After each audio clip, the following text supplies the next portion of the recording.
And it's just a huge honor for me today to be podcast interviewing Dr. Dustin Mullens, a dermatologist. He's with Affiliated Dermatology. He began his residency training at Affiliated Dermatology in July of 2016. He received his undergraduate degree in biology from Coastal Carolina University in Conway, South Carolina. Dr. Mullens received his doctorate degree from Edward Via College of Osteopathic Medicine, Carolina campus. Following graduation, he completed his internship training at Ohio Health, Blessness Hospital in Athens, Ohio. His professional membership included American Osteopathic College of Dermatology and Sigma Sigma Phi Honor Society. Dr. Mullens will be training with Affiliated Dermatology for the next 2 years. And I thought, my gosh, of all the diseases, I just would imagine, since we're in the desert, don't we have more skin cancer here than in, say, North Dakota? Absolutely, we do. Actually, skin cancer is most common here in Arizona comparative to the other states in the United States, mostly because of the snowbirds coming here to the United States down to Arizona during the winter months in the north. So our average population age is kind of the ripe age for skin cancer, that 50 to 80 years old. We're starting to see a lot of these skin cancers crop up, the sun-related skin cancers.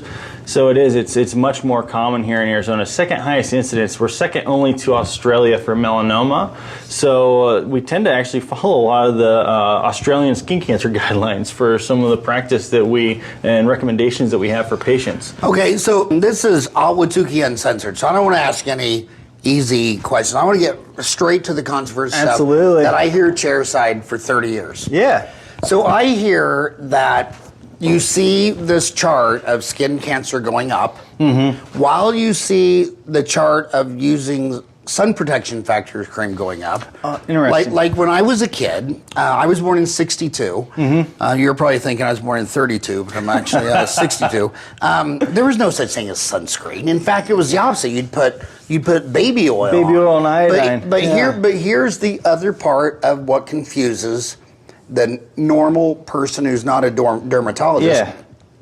They say, well, you know, if I put on a bunch of sunscreen, I can go float the river for 4 hours. I can go golf for 4 hours. But if I didn't use sunscreen, and I'm Irish, I couldn't do it between 11 and 4. I have to do my hike on South Mountain at 6 in the morning.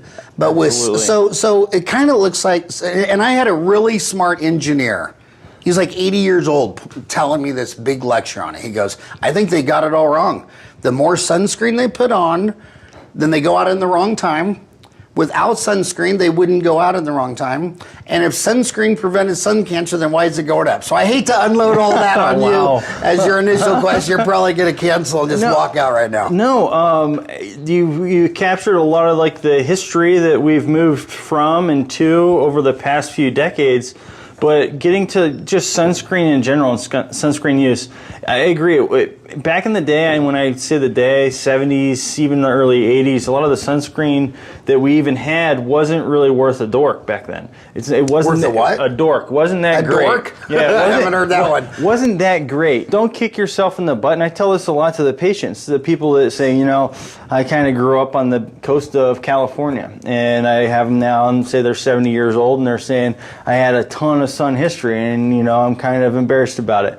Well, the people that were applying sunscreen at that time, it wasn't that fantastic either. So they didn't really have too much of a leg up on them at that time.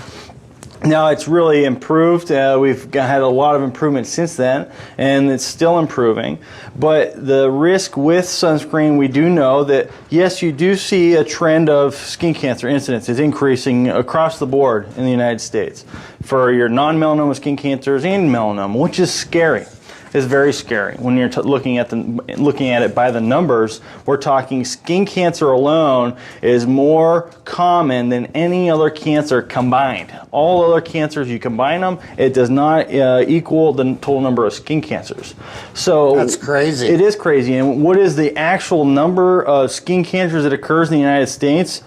We don't know the exact number. We have an estimate. We believe 1 million basal cells will occur over the year. You know, that's an estimate because there's no mandated reporting on these non-melanoma skin cancers. Now, melanoma skin cancers, yeah, we have a little bit more of a specific idea of the number of melanomas diagnosed. We're talking 2,050 melanomas will be diagnosed in the state of Arizona this year. We know that. Those are reported. That's your melanoma. That's the one that kind of makes the pupils dilate when we see those in the office when it comes through under pathology, because that can carry a much more higher mortality. So it's usually a little bit more complex, and it's a little bit more scary for the patient and the provider to go through. But the non-melanoma, the one that's related to... That's what you call basal cell? Basal cell and squamous cell. That's the number 1 and 2 skin cancer respectively. Basal cell number 1. Basal cell's number 1. Squamous number 2. Squamous number 2. And you call those to combine? Non-melanoma skin cancers. They'll call them NMSC, non-melanoma skin cancers. And what those comprise of is a cumulative sun exposure is what makes you at risk for those skin cancers. When I mean that, I mean decades. I mean 20, 30 years of being outside, say a guy that works outside, outdoors, say he's a construction worker, over a 30-year period, so he starts at 18, I'm seeing him at 50, he's starting to get just the actinic or the pre-skin cancers that would precede these skin cancers. It takes decades typically to accumulate the skin damage from the sun aging and skin cancer causing rays to start building these skin cancers. So where do we see them? Sun-exposed areas. We'll see them on the arms, face, neck, ears, nose, lips, eyelids, areas like that, backs of the hands. You know, much less common to see these, although it can happen on the trunk, thighs, butt. Usually it's on these sun-exposed areas. Now, we can see it on the shoulders, you know, in the underneath, on the V of the neck and the chest. Those do get some sun as well. But that's typically where you see those sun-exposed areas. And those are the ones that are most common here in Arizona because of our sun. And those are all the non-melanoma? Yeah, the non-melanoma skin cancers. Skin cancers? So when we talk about our population in Arizona, Ahwatukee, you know, in the greater area, we're really looking at people that are seeing a lot of those types of skin cancers. So when we have people walk in through the door and we're doing our skin cancer screenings where we're checking every area on their body, looking for any atypical or abnormal appearing spots or lesions, those are the ones that we're really typically seeing the most commonly, much more common than melanoma. But those aren't as lethal. Not as lethal. When we say lethal, we're meaning it obviously can kill you, but also we kind of use that term generally speaking for something that can metastasize, meaning spread from, say, the arm to a different location, either to the skin elsewhere or internally to an organ, so metastasizing. Melanoma is much more likely to do that. It can, you know, very common to go to the brain is a common place for it to metastasize for melanoma. That's scary. So that I'm safe. Well, President Carter, right? So Jimmy Carter, he had the metastasis to the brain, but they've got some fantastic new medications that are actually able to treat and sometimes melt away some of those metastases, and that worked for him. But for the non-melanoma skin cancers, we don't generally see metastasis or spread elsewhere. It just grows locally, and that can make it easier to treat, but it sometimes can be very difficult depending on the location. So when I said that these are the non-melanomas are going to be on sun-exposed areas, we're talking nose, we're talking ear, we're talking lips, eyelids, and boy, that can be disfiguring. If somebody gets a skin cancer on their eyelid or their ear or their nose, and you're talking about treating that surgically and removing that, that can really leave the individual disfigured depending on how big and aggressive that local tumor was. Well, now these non-melanomas may not metastasize, but they will grow locally, and over time, left untreated or neglected, or I'm talking years, it can continue to grow and maybe get a little bit deeper in the local tissue. So your final defect after you cut it out and remove all the cancer cells could be larger if you leave it untreated. And then to close that up is a difficult task for any surgeon. And there's actually been a special field called Mohs, or Mohs micrographic skin cancer surgery. Mohs surgery is the term that we use. It's actually an eponym named after a guy named Frederick Mohs. And he's an individual that created this type of surgery for skin cancers, specifically speaking for cosmetic areas, face, hands, genitalia, areas like that where you do not want to leave the individual disfigured. That can be life-changing.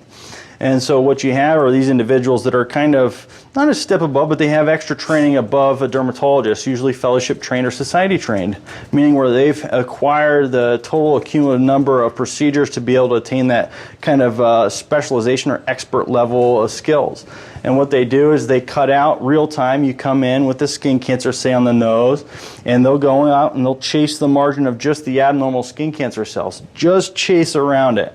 Traditionally, we'd take a wide excision out, and we know with 99% probability we'd capture all the abnormal cells with taking that nice ellipse outside of it with a margin. We know by just odds that we'll capture all the abnormal cells. Now with this Mohs micrographic skin cancer surgery, what they do is they just dance right around the outside margin of the abnormal cells. They cut that out, they put it on a slide. They have a specialist called a histopath tech. While that patient is there on the table, they take that tissue, they go plate it on a slide, which takes a special technique that they do. And then the Mohs surgeon at that time will take the slide back and look at it under a microscope. And when they look at it under a microscope, they'll have their coordinates of north, south, east, west, basically. Sometimes think of it like a clock, 12, 6, 3, and 9. And they'll know, based off of those margins, if they have all clear margins, meaning there's no skin cancer cells on the outside and at the base. And when they get to that point, then they can close the patient up. Not until then do they stop. So say at 3 o'clock position, they see just a little tumor cell right at the periphery. So what they'll do is they'll go to the 3 o'clock position on the patient, and then they'll just chase right around the 3 o'clock position. And they'll just try to capture just that area, because everything else is clear. So it wouldn't make sense to take another big cut. They'll just chase the 3 o'clock. And then they'll go and do the same process again. They'll put it on a slide, they'll go back and look at it under a scope, and then they'll see if they got it all cleared at the 3 o'clock. If they have it all cleared then they can close it up. Now that's one part of their specialization where they can cut it out and they can look at it under a scope and make the diagnosis of clear or not clear, and then go back and take more. That's one part. The other part is the kind of the art of being a Mohs surgeon, and that's where they actually have to close it up. And when you have to close it up on one of these locations like the face, boy, you have to be really good at what you're doing, because you want it to look like you were never there, or ideally as close as possible to like you were never there. So a lot of times what they'll do is they'll use different types of flaps and grafts and closures and rotations to actually mimic the normal skin folds that we have in just normal skin. So it looks like it's in the normal creases, maybe along the eyes or along the, the perinasal folds, and it'll just look like it was our natural creases. So when I look at somebody, my eye doesn't get drawn to something that looks kind of geometric like some other closures you might get on other locations. It may look more natural. That's a profession or a specialization within dermatology that was created, which I think is kind of fascinating. That field was created out of the need, and that's relatively speaking, it's a newer field in dermatology because of the need for it. This is where skin cancer is becoming so much more common, like you're talking about. We're living longer than we ever have before. So these things that are cumulative related to sun exposure, they're going to become more and more common as we live longer. And, it becomes a question of what's the most cost effective, what's the most cosmetically, pleasing, what's the most curative. Most surgery, generally speaking, for these non-melanoma skin cancers is superior in terms of cure rate. We're talking 98 to 99.5% cure rate with basal cell and squamous cell. There's no 100% in medicine, as you know, but boy, you're saying basal and squamous, yeah, but gets not close. melanoma. Not melanoma. So everything you've been talking about so far has been about non-melanoma. Non-melanoma. Now, and that's basal cell, and squamous cell. And you're saying the 5-year survival rate is what? Cure rate is 98 to 99.5, depending on the surgeon. So then its twin sister. Yeah, is melanoma. Yeah. So melanoma, there's only the melanoma in situ in a certain kind of stage, or at least severity of the melanoma, will we consider doing what's called a slow Mohs, which is a hybrid of Mohs surgery. Whenever we're taking the tissue and putting it on a slide to look at it under a microscope, the type of processing that tissue undergoes is only good or ideal for these non-pigmented lesions. Whenever you try to do that to melanocytes, which melanoma arises from, it doesn't plate correctly, and it doesn't allow you to appropriately visualize the cells. And that's why it's not an ideal treatment option for melanoma in general. But there's what's called a slow-mo procedure, where we do the normal processing, which takes up to a few days to process and put it on a slide and have dermatopathologists review it. And then at that time, we cut it out, we'll do that process, and the patient will have a bandage over that wound site that's not closed yet. But they'll go through the same process as before, where they check the margins, the deep end peripheral margins. And then once we know that it's all cleared, we'll bring the patient back, and then we'll close it up. That's because of the way that the tissue has to be processed for it. But what's the 5-year survival rate on a melanoma? So the melanoma, generally speaking, so if it's your first stage melanoma, your melanoma in situ, it can be 99%. For stage 1? Yeah, absolutely. And that's typically treated with what we call wide local excision, and that's a 5-centimeter margin. So it's a pretty good sized margin. You're talking on both sides of the actual defect. So they're going to 5 centimeter? Centimeter. 5-centimeter margin. They're going to get a 5. So an inch is 2.54. 2.54 centimeters per inch. Yes. So it's going to be you're going to have a larger big cut. Absolutely.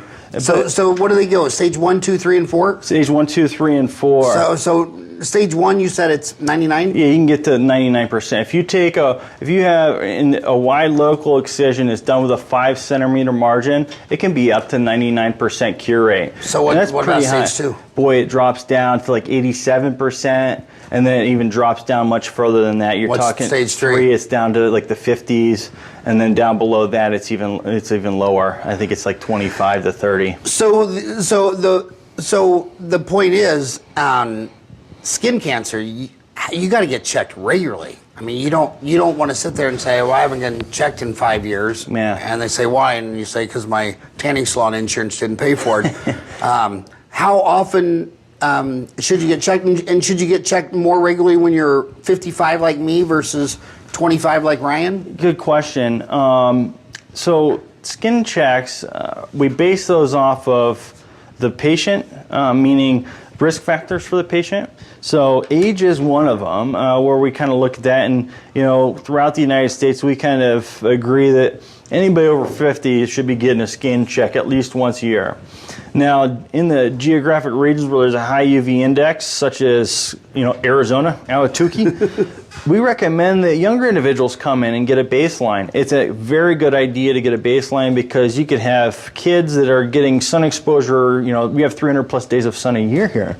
You compare that to somebody in Pennsylvania, say, or Kansas. You were born in Pennsylvania, yeah, right? absolutely. So, and we're talking like 90 days of sun. So do you think Arizona, from where you were born in Pennsylvania, which is pretty north? Yeah. So do you think we have like twice as much as Philadelphia, or is it just like maybe? Oh yeah, absolutely. So we're talking in terms of days of sun exposure. I'm talking 300 plus here in Ahwatukee versus, I mean, you're stretching it. Yeah, you're stretching it 90 to 150, and then you're talking most of those months, from October to March in, say, Philadelphia, PA, they're going to be wearing long sleeves. Damn. So if we lived in Philly, not only would we have less skin cancer, we would have won the Super Bowl. We'd be Super Bowl champs. Oh my God! I picked the wrong state. I don't know about that, but yes, that puts us at a risk just by birth if you're from Arizona. You're kind of behind the 8 ball, so to speak, with that in regards.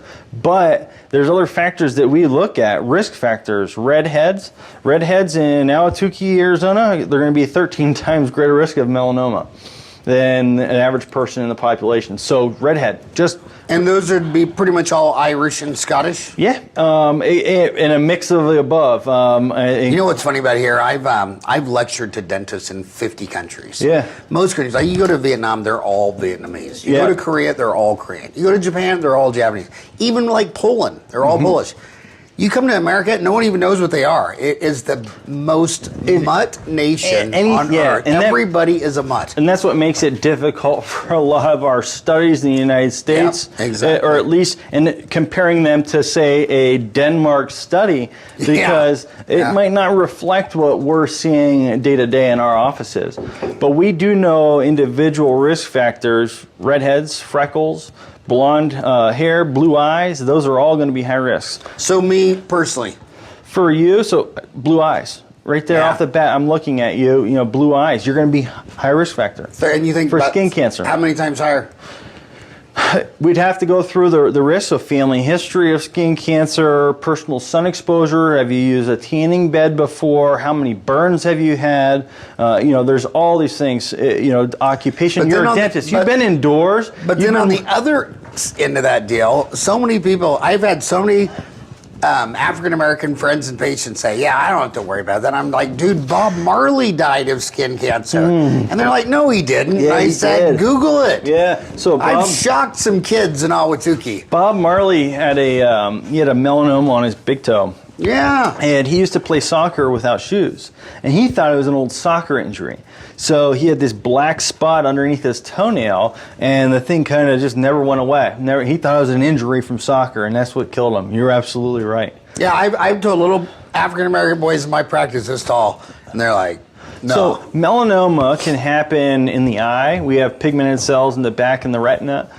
So we have pigmented epithelium in the retina.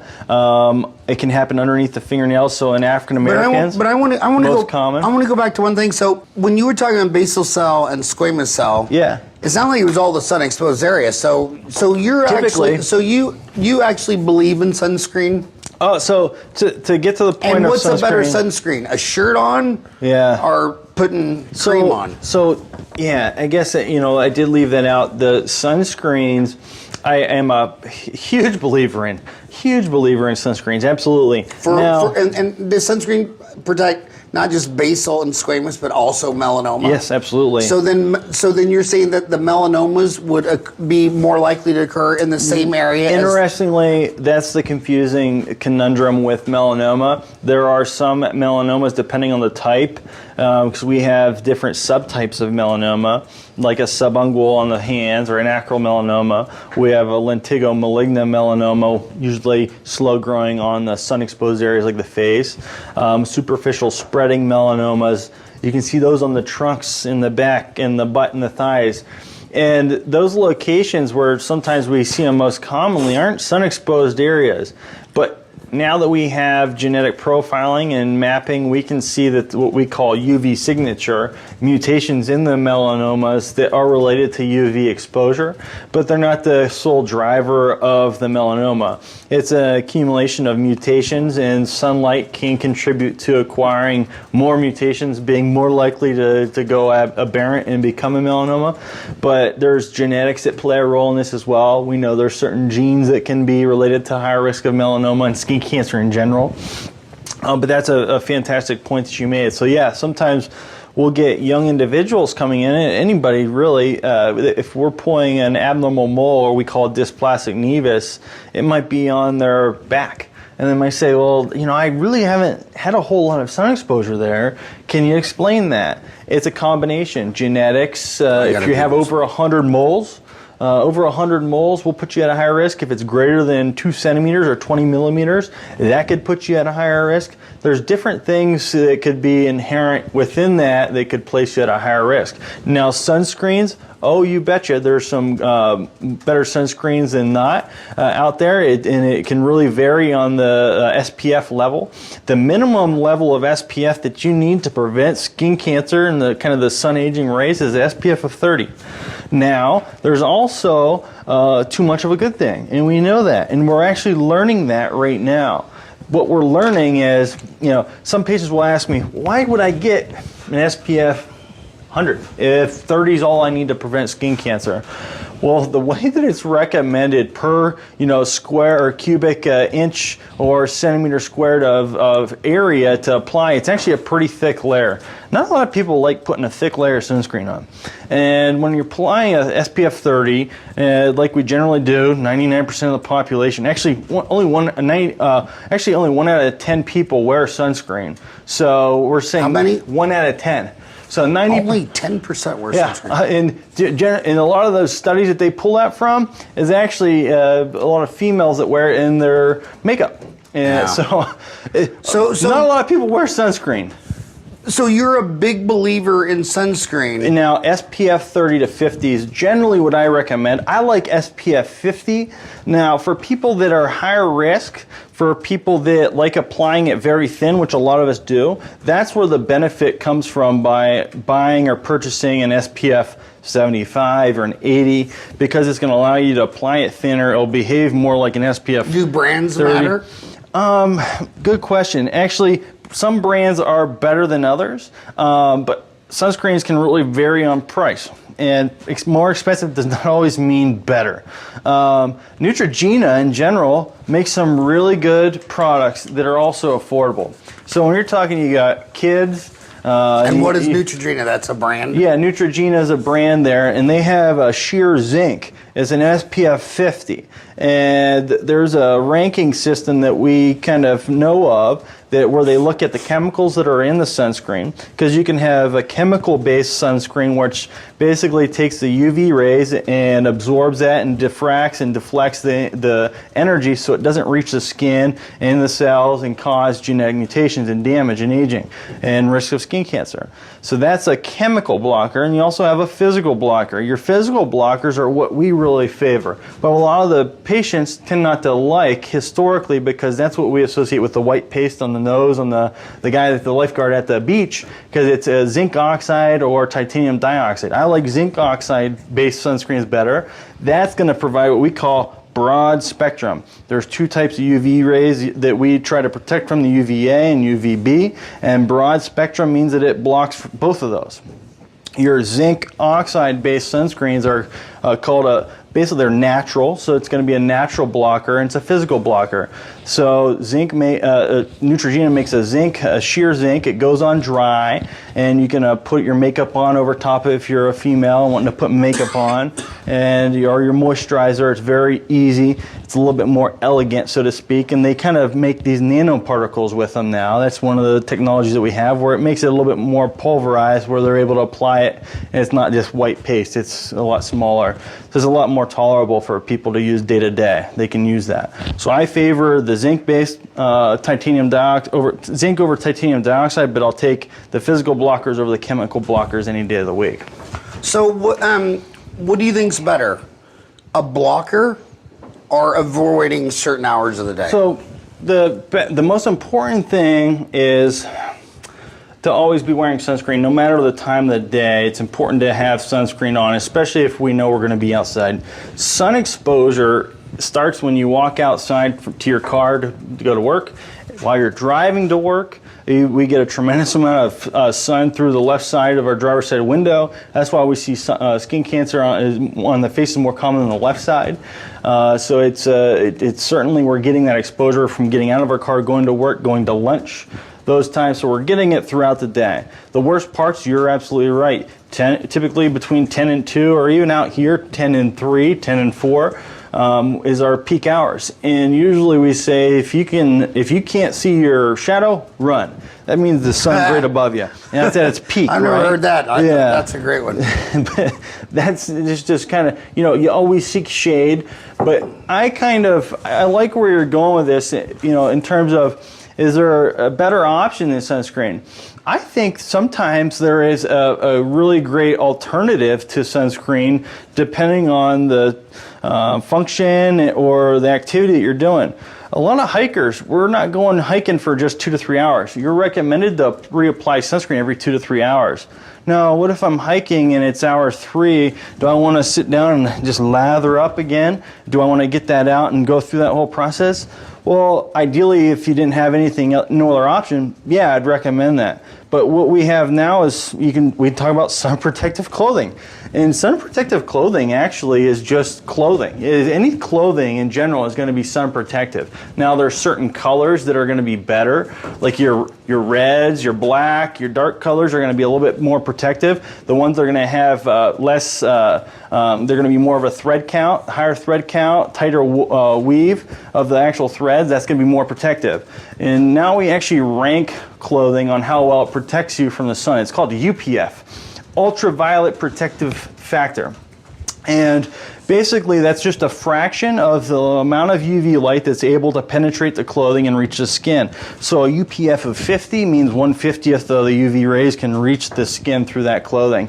So you wear long sleeve clothes, which you can get some really nice, light, breathable clothing. It's long sleeve. I wear it myself golfing. I golf out here and it can get hot out here. And you can get long sleeves, you can wear pants, and that's sun protective. That's not, you don't have to have sunscreen on if you're wearing that sun protective clothing. Wide brimmed hat, we typically recommend a 3-inch hat all the way around. Protects the ears, protects the face. That gives you. But is that only between 10 and 3? No, any time of the day. Any time of the day, this sun protective clothing is fantastic. So again, Ahwatukee Uncensored. Yeah. By the way, you're an amazing man. I mean, you're just like, he has no notes, no PowerPoint. I mean, he's like Beethoven on a piano.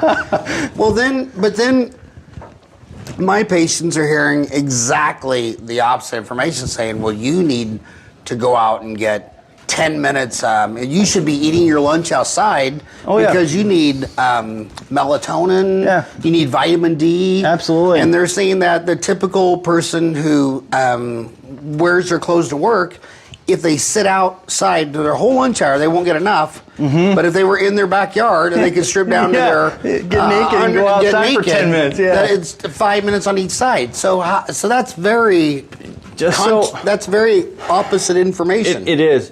And some of the most intelligent people I've ever met in my life believe in that. Not dermatologists, but historically some dermatologists did believe that sun was good.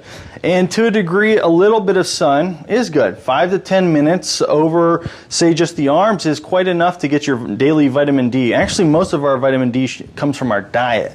But really? Yeah, absolutely. And a lot of our greens, we get a lot of our vitamin D through that, our foliage. So a lot of vitamin D is dietary. But sun exposure can help with a little bit of an additional type of vitamin D that we can make. When you say greens are good, what type of green candy are you talking about? Just any greens, leafy. When you're on an Easter egg hunt, get the green eggs and not the yellow, pink, and purple. So vitamin D's in greens. Yeah. So a lot of your diet, you get most of your vitamin D. So then the other one would be, the only one that you have to get from the sun then would be just melatonin? Melanin? So the sunlight, melatonin actually does play a role in. So the melatonin, like with sleep, our sleep cycle, a lot of it is based off of seeing natural light. And that means how we're going to feel. If we're seeing less sunlight, we're not going to feel as good overall. Our general sense of well-being might be lower. That's what a lot of us in the North known as seasonal affective disorder. Seattle. Yeah, so Philly. You go where you don't see the sun for 4 or 5 months, you're going to start feeling down. You're not going to feel as great. You know what my dentist friends in Alaska say? If you live above the 35th, or whatever latitude. Yeah, and north of Fairbanks and Brook Range, where in the winter it'll go completely dark for like 3 or 4 months. Oh, that has an effect on you. And they said that the alcoholism rate like doubles or triples. It'll go from like 15% to 30%. What are you going to do when it's dark when the all the summer time? comes out, they say, "What did you do?" And they go, "I bought 20 cases of vodka and went and slept in my trailer for 3 months." Yeah, it's 0 degrees out and there's no light. So it does have a role. And sunlight from the time that we get up, within that timeline of us seeing natural light outside, that has an effect on arousal, activity, just being in wakefulness. So it has sunlight and light in general has a lot of positives. I don't want people to turn into a vampire and never go outside. But I want them to... That was my next question. Do vampires ever die of skin cancer? Yeah, do they? I don't know. Maybe. You know who my favorite character is in every vampire movie? The sunlight. The sunlight? Those cloves of onion, I don't know, or garlic or whatever it is. So you say, so then what's your final professional recommendation about if they think I need 10, 15 minutes sunlight every day for I'd say vitamin D and melatonin? So 5 or would to you 10 say minutes of the sun-exposed areas outside of direct sunlight is plenty enough. If you're somebody that has a sensitivity to sunlight, where at 5 minutes that you could start seeing any type of redness or anything like that, the 5 minutes that's enough for you. But it's not an absolute must. Like I said, we get most of our vitamin D from the diet, but I think a little bit of natural sunlight, just a little bit, 5 to 10 minutes of those sun-exposed areas, just the arms, face. I want to ask you some more urban legend questions. Yeah. Again, these are real patients asking real questions. I'm going to try to answer them. Yeah, I'll do my best. That bachelors have a higher mortality rate from skin cancer, from melanomas, because they don't have a lover who noticed a spot on their back. For instance, I have 2 dentist friends who were legends. One was in Ohio, where you went to school, and one was in San Diego. And the guy in San Diego, I think he was one of the first dentists ever in the world that reached to placing 30,000 implants. And he was Polish, and it was right in the middle of his back. Yeah. And he said, whenever I was around another human, I had a shirt on. Yeah. Both guys had the same thing. They were both bachelor men. No one ever saw their back. Both of them wondered, if I would have been married, do you think my spouse would have said, hey, there's something on your back? So my specific question is, being single, does that put you at risk? Does being single have a higher mortality rate because you don't have a lover noticing something? You know, in theory, that makes sense. I don't know the true numbers on that, but in theory, that makes sense thinking about it. We recommend that spouses and couples, they do skin checks on each other. We recommend it, monthly. We teach patients what to look for. We have what we call the ABCDs of melanoma. I don't know if you've ever heard that. I have. So the ABCDEs of melanoma are something that we tell patients to look for. A stands for asymmetry. So if I can cut it down the middle, is it a mirror image of itself? And whenever something offends any of these rules, the ABCDEs, that's when we say, we want you to make note of that. We want you to come in and let us know where you saw that, and we're going to look at it. I think that's the most natural thing for you, because everything is symmetry. A pine tree, a Christmas tree, 2 hands, 2 feet. I think I think when someone's like nose deviates to the left, or I think asymmetry is, for some reason, I just think humans pick up asymmetry. We do. Like that. We do. So that's absolutely one of the things that we look for, because generally speaking, if we're thinking that it could be a melanoma, that asymmetry means if it went from something perfectly symmetrical, perfect circle, and now it's starting to get maybe a little bit almost like a Mickey Mouse ear over on the side of that perfect circle, that means that there's activity that's occurring at that area, maybe that 2 o'clock position. Well, is that activity normal? Well, it doesn't make sense that all of a sudden you're getting this new activity that's sprouting out on its own. It's not growing as a whole, kind of progressing in a natural evolution with itself. You're starting to see a little bit maybe increased activity there. And that kind of brings me to the next part of that ABCD, is the B, the border. So is the border nice and smooth, or is it kind of irregular? Does it have almost finger-like projections, or is it jagged? Is it not a nice smooth contour border? Usually whenever you see a muddled or kind of a jagged border, that means that there is some activity that's a little bit bad or atypical. So that's another feature we look for. Not only is it asymmetric, or is it symmetric, does it have a smooth or jagged border? I like smooth, I don't like the jagged. So that's another thing that we look for. C is color variegation. So what I mean by that is it more than one color? Is it brown and black? Is it brown and white? Is it brown and blue? Brown and red? Multi-toned? These are things that would be suggestive of potential risk for melanoma. So you want it one color? I want it homogeneous. I want a nice one color. Now, nothing, if you look close enough, is one perfect color. But I'm saying grossly from the naked eye, looking at it, generally speaking, does it look like it's homogeneous or one-toned? But once you get up close enough to anything, you can see multiple colors, of course, or at least tones of that color. But I'm talking, is it brown and black? Is it tan and brown? Is it tan and blue, tan and white? Is there multiple colors within that lesion? Or maybe a new color within it? These are things that we're looking for. The D, that's diameter. So diameter of 6 millimeters or greater, so size. So 6 centimeters? 6 millimeters. Oh, 6 millimeters. Okay, pencil eraser. A pencil eraser. 2.54 millimeters is an inch. 2.54 centimeters is an inch. 2.54 centimeters is an inch. So 6 millimeters. So it's just over half a centimeter. It's a pencil eraser essentially. So if I could take that pencil eraser, stick it over that pigmented spot, in general, that's a reassuring feature. Not a guarantee. So if you can cover it up with a pencil eraser, that's basically 6 millimeters. That would be good. Yeah, absolutely. But if you put your I don't even think they sell erasers anymore, do they? Does anybody, you know anybody who uses a pencil? You're giving away that you're an old man. But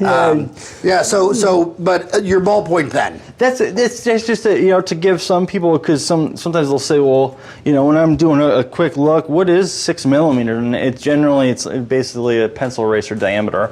Again, not a guarantee, but if it's greater than that, I want to hear about it.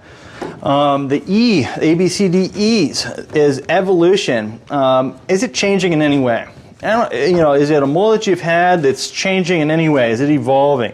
If it's changing at all, I want to know about it. So those are the self-checks that I have a patient do. And I want them to look for all those, and they apply it. So they see a pigmented spot.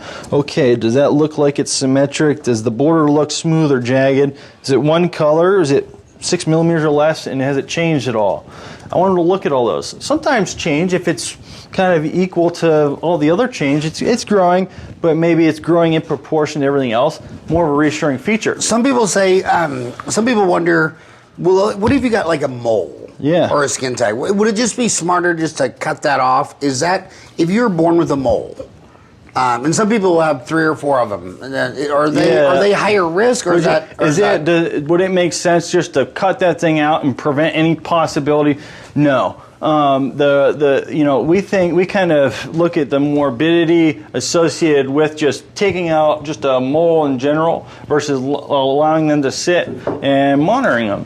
Now, if there's any of these features that we see that we mentioned there, or any other historical features from just the patient reporting or risk factors of previous skin cancers or risks, maybe through medications or medical history, then we may biopsy it. And if it came back abnormal or atypical, then we may recommend that we get that removed or excised. And what that is not only treatment of the atypical nevi or mole, but it also, you can think of that as a prevention of the potential to go down a path to evolving into a melanoma. So just at face value, any mole, just to excise it, is not a recommendation we have.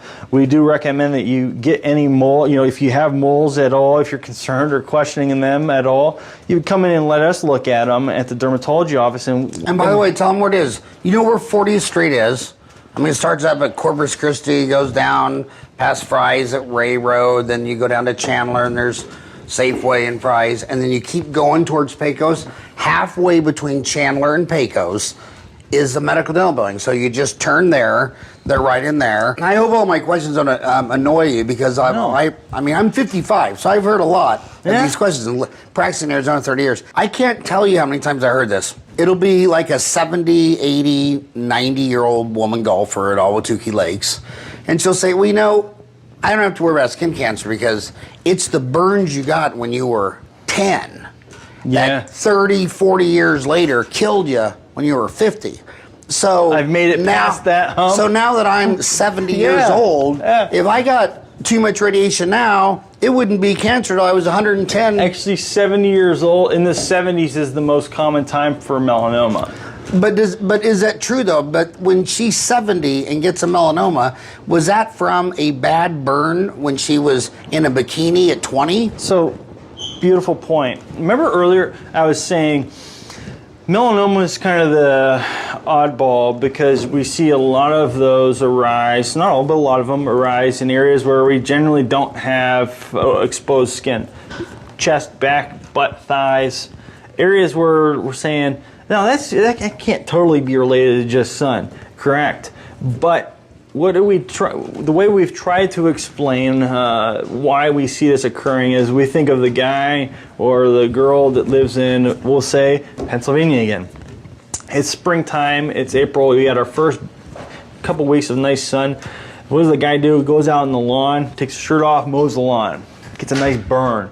What does the lady do? Maybe she goes and lays out in the sun, gets a nice burn on the thighs. And then you start looking at the numbers of the most common locations, anatomically speaking, for melanomas for guy-girl. You start saying, okay, well, back, chest, neck, scalp, guys, thighs, butt, back, abdomen, females. You start wondering, is there association with those few sun exposures that aren't commonly exposed areas, but when they do get exposed, they might get a little bit of a burn there. And that's what we do think is actually occurring. So it is those rare or less common times that they get exposed, but they get a little bit of a burn there. Not necessarily when they're 10, but we think it's those few bad burns on areas that aren't generally So you're exposed. saying then that the woman should be mowing the lawn and the guy should be laying in the lawn chair drinking a beer. That's all I took from all that story. duties should be equal. Yeah. So back to risk factors again,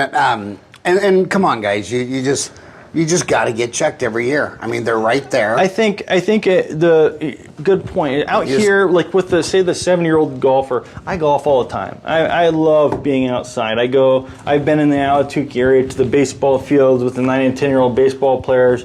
We come down here with Pop Warner football. We get involved in the community. A lot of people, we're outside. That's why we're here in Arizona. It's a beautiful place. We get to be outdoors and active, which I love, people being healthy and active. But with that, I get a certain subset of people, even family members I can relate to, where they think that maybe they're a little fearful or hesitant to go into a dermatologist, maybe because they have this, some of the skin changes of being outside and having poor sun behavior habits. Don't let that keep you from coming in if you have a tan or a burn or anything like that. You're the person that we want to see in there. You're the person and nobody that we can should help. make you feel bad. I mean, you're basically a summary of the 5 people you spend the most time with. And if you spend a lot of time with someone that makes you feel bad or is toxic, the number one thing you need to do in your life is get that person out of your life. And if you go to a doctor, and look, when I was little, all the OBGYNs were men, and all the women said they didn't listen to them. Now, I'm a half a century later, all your OBGYNs are women. And in fact, think about that. From the culture, I mean, they'd say, when you say, well, I'm having post-traumatic depression from having my baby, and, they'd say, quit being hysterical. Hysteric, Greek for uterus. That's saying quit thinking like a uterus. Postpartum blues. So everyone knows half a century ago, all the doctors were male, and the women said they didn't listen. So if you go to your doctor and you don't feel like you can talk about anything, no matter how personal or private, and sometimes if you're there and you want to ask a private question, but you're in the exam room, the door's open, say, hey, shut the door. And if the assistant's there and you say, I don't want to even ask you this from the assistant, you're in charge. You're the customer. You can go anywhere you want. If you say, I don't even want to talk to you in the exam room, I just want to go to your private office. Just you're in control. Or maybe they may call and they say, I'd really like to talk to the doctor if I could, and maybe I don't want this message related. Could I talk to them personally? I think for our group, Affiliated Dermatology, what attracted me to come to this group and work with them was it's a family-based, community-based group. I mean, we're talking, everybody's got kids, we go out into the community, we get involved, we offer free education to the school systems. How many kids do you have? Me, I don't have any kids yet myself. Oh my God, you're a genius. Ryan, give this the Genius Award, my gosh. But a lot of people in Ahwatukee, and by the way, if you're listening to this on YouTube, subscribe to our YouTube channel, youtube.com/Ahwatukee Uncensored. But remember, we're on iTunes, so the show's really taken off because a lot of people have an hour commute to work. And that's my other question. What if it's not convenient? I live in Ahwatukee, but I don't want to go to your Ahwatukee location. I'd rather go see you on my lunch break. Where are your other 5 locations? That's a great question. And like I said, we're such a huge presence in the local communities, we really do have a nice spread of locations to make it more convenient to the patient. We have a location in Gilbert, off South Higley. We have a location in North Scottsdale, right across from the Thompson Peak Honor Health Hospital in the Greyhawk Medical Center building. That's North 73rd Street up there. And we have a location in Deer Valley across from the Honor Health Deer Valley Hospital. So that's an easy kind of... I'm so sorry. I've lived here for 30 years. Where is Deer Valley? So the Deer Valley Hospital is off the 101. It's on exit, I believe, 23 off the 101. It's right there on your left. So real North Phoenix? North Phoenix, exactly. Okay. Over toward like Pinnacle High School, over that way. That's where that You would office. not believe what an Ahwatukee recluse I am. There's no, I mean, the only time I leave Ahwatukee is to go to the airport. You're in the Ahwatukee bubble. I mean, there's 85. I grew up in a small town in Wichita, Kansas. This is 85,000 people. This is a good. This would be when you have one of the everything top you need. This would be the third largest town in Kansas. Yeah, when you have everything you need within a certain distance, you know, why go elsewhere? So you got Ahwatukee, you got Gilbert, you got North Scottsdale, you got North Phoenix. Yep, we have one in Anthem, which is north on the 17. On the way to Flagstaff. Yeah, exactly. Okay. So that's probably, I'd say, off the 101, 17 exit, it's about 10, 12 miles You know, north. a lot of people call Anthem North Ahwatukee. North Ahwatukee? I mean, they really do. I can see why they would. I love Anthem. Yeah. Anthem is such a cool little community. I see a lot of similarities to Ahwatukee and Anthem. I see a lot of families there in Anthem.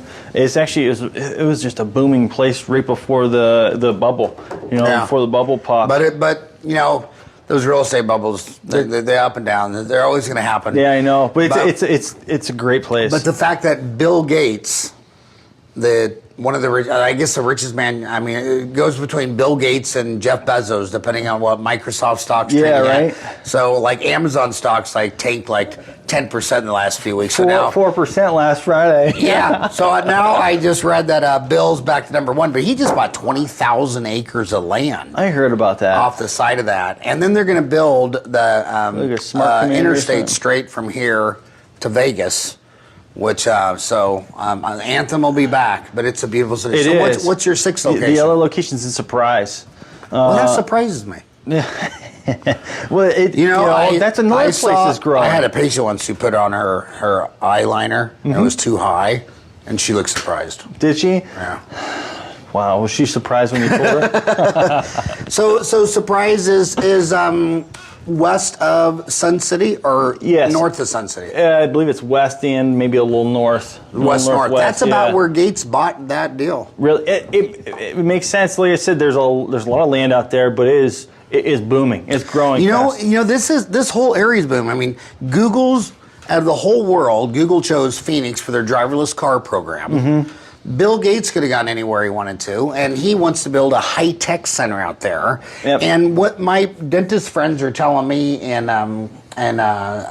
Silicon Valley is that you can't even get an employee, because if I hired you and even paid you $1 gazillion, you can't afford to buy anything. You can't afford to live there. No, taxes are ridiculous.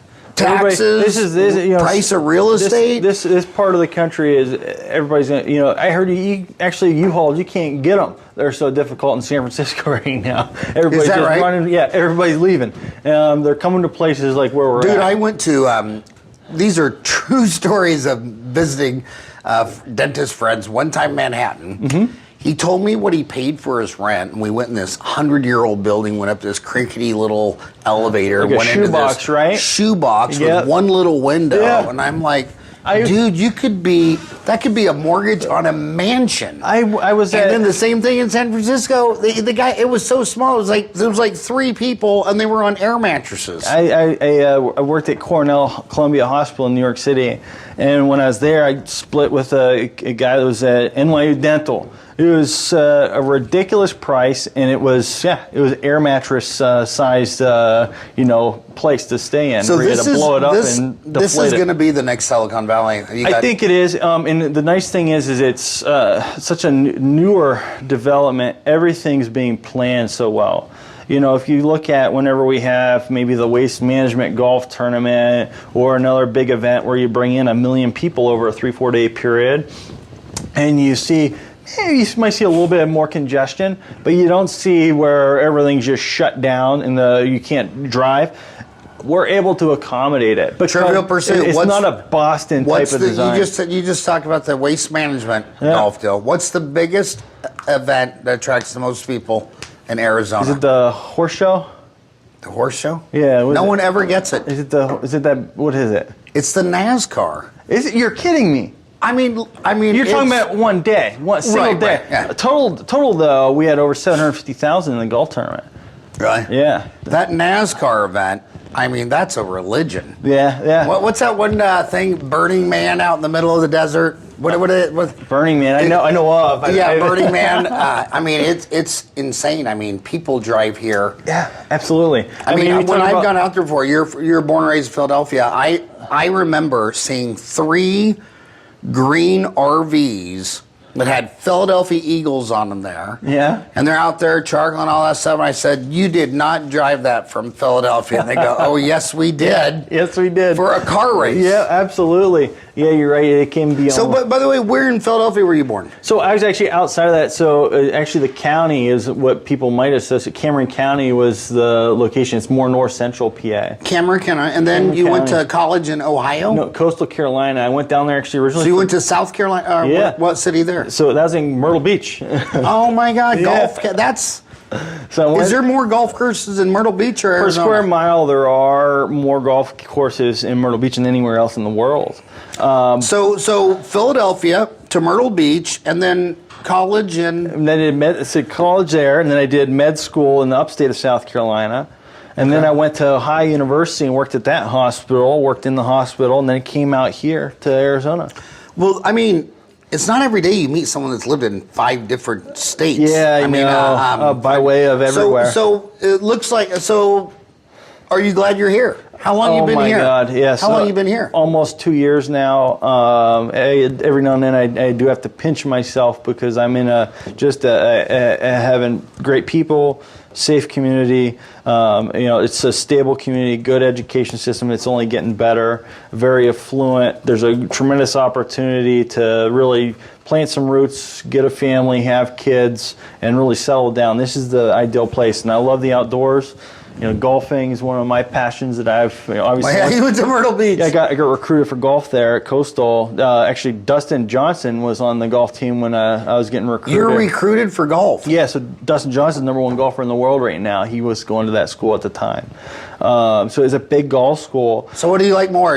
You were a wrestler. Yeah. You're wrestling or you're golf? You compare anything to wrestling. It's going to be tough to say wrestling. It's so difficult. But what was more maybe more of a life lesson type of sport wrestling, hands down, because of the mental stamina that you had to have to match the physical component of it was unparalleled. But golf was just too enjoyable. You know what? I could not have been a dentist if I wasn't on the wrestling team. I'm telling you, everything's easy after wrestling. Why did you lose a tooth wrestling? No, this is a true story. So had a eureka moment. I was born in '62.